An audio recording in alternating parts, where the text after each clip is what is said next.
Welcome to the CAA and One. I'm Amanda Poole, joined by women's basketball insider Monika Moore. Monika, let's dive into some big headlines from last week's winners, starting with Stony Brook, 7-2 now with wins over Hofstra and Monmouth. They're second in the league standings right now. After those wins, Caitlin Frost, standout player with 24 combined points and 12 rebounds last week. Plus, Janae Brantley came up big for the Seawolves with 17 points off the bench against Monmouth. Monika, what did you see from Stony Brook? Well, there's definitely going to be some big themes this week as we look around the league and we see what's contributing to a lot of the team's success right now.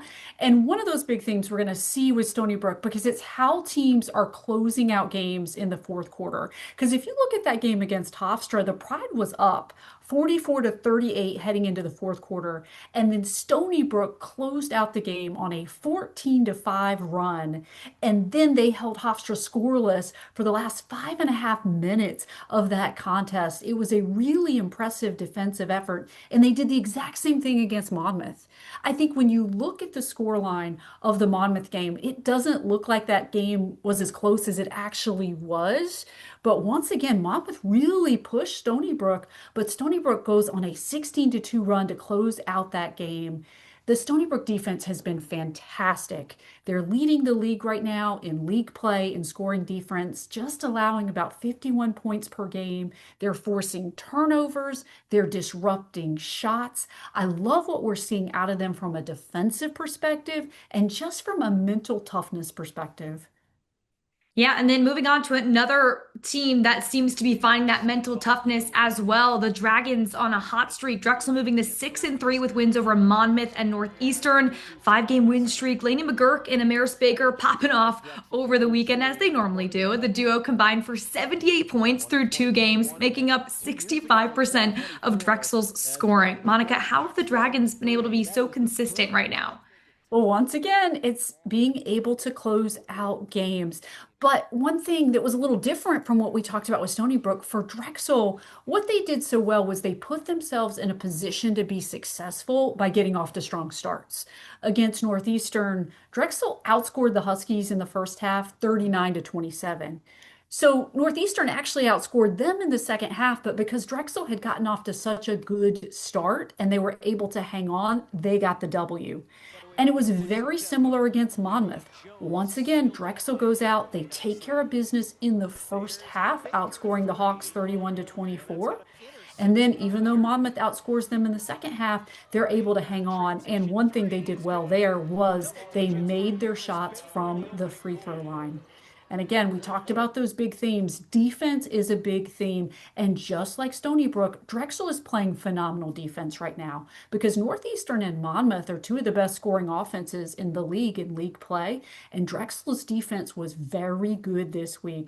And to round out our headlines, certainly last but certainly not least, right? Charleston staying undefeated with wins over Elon and Campbell. Those are some tough matchups for the Cougars, 10-0 in conference play, and just continue to find new ways to win. Have not lost a game since December 19th. The Tuesday win over Campbell, marking the 800th win in program history for the Cougars. Grace Isabula set a D1 program record for rebounds in a game with 24 boards against the Camels. The scoring, the rebounding, the defense. Monika, this squad is just so well rounded. They are, but I think at the end of the day, what it all boils down to is the mental toughness because you look and you see that Charleston is 10-0 in conference play. But what you need to understand is they're not running away with all of these games. They're being tested just like Campbell tested them. In the Campbell game, Campbell was up in the first quarter. Charleston was only up by 3 at the half.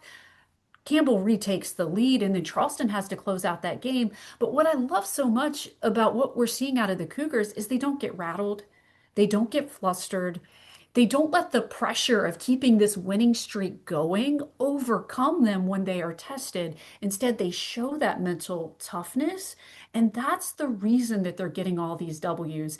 Game by game. It's coaches speak for a reason. It's a very, very well-known recipe for success, especially headed in to close out the rest of the conference season. Well, looking ahead to close out season, let's look at our game changers and our matchups this week, starting with the flow game of the week, Monmouth at Hofstra at 6 p.m. tonight.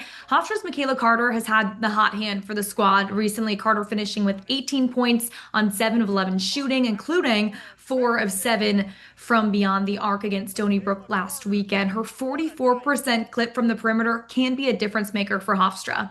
I think that's a very good pick, Amanda. That I was thinking about Michaela Carter too. She was on my radar, but I'm going to go with Alexis Andrews from Monmouth.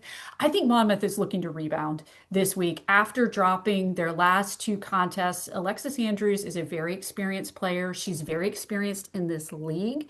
She's a fantastic scoring option, averaging about 10.6 points per game. I think her experience, her offensive production, her ability to facilitate will be huge for Monmouth. Love those veterans, those seasoned players making impacts down the stretch. Looking at the Tribe now, William and Mary gets on the road at Towson. Tip off tonight at 7. I'm looking at Towson's Talia Shepard. She had a nice weekend with a combined 20 points, 11 rebounds. Her diverse shot selection, kind of being able to be a threat from all over the court. And then her rebounding will be key in trying to pick apart a very, very good William and Mary defense. I'm going to go with William and Mary's Alexa McKeska.